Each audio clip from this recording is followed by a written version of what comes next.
నేను సూటిగా సవాలు విసురుతున్నా.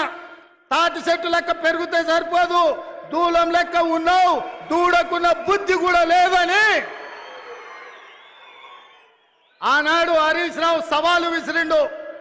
మీరు రైతు రుణమాఫీ చేయండి, నేను సిద్దిపేట ఎమ్మెల్యేకు రాజీనామా చేస్తా, మళ్ళా ఎన్నికల్లో పోటీ చెయ్యనని. ఇవాళ ఈ వైరాగడ్డ మీద నుంచి ఖమ్మం ప్రజల సమక్షంలో హరీష్ రావు, నీకు సీము నెత్తురుంటే, సిగ్గు లజ్జ ఉంటే రాజీనామా చెయ్యి. నువ్వు కూడా నీ మామలకనే సిగ్గు లేనోనివైతే ఏట్ల దుంకి సావు అని చెప్పి నేను ఈ సందర్భంగా చెప్పదలుచుకున్నా. ఆయనని నేనన్నా, హరీష్ రావు సిద్ధంగా ఉండు, సిద్దిపేటకు పట్టిన శని పీడ చీడ విరుగడవుతుంది. 15 ఆగస్టు లోపల 2 లక్షల వరకు రుణమాఫీ చేసి తీరుతామని మాట ఇచ్చిన.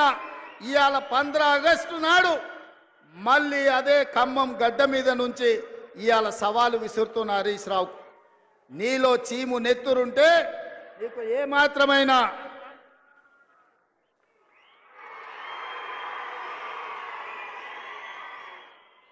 ఏమాత్రమైన సిగ్గు శరం ఉంటే రాజీనామా చెయ్యి.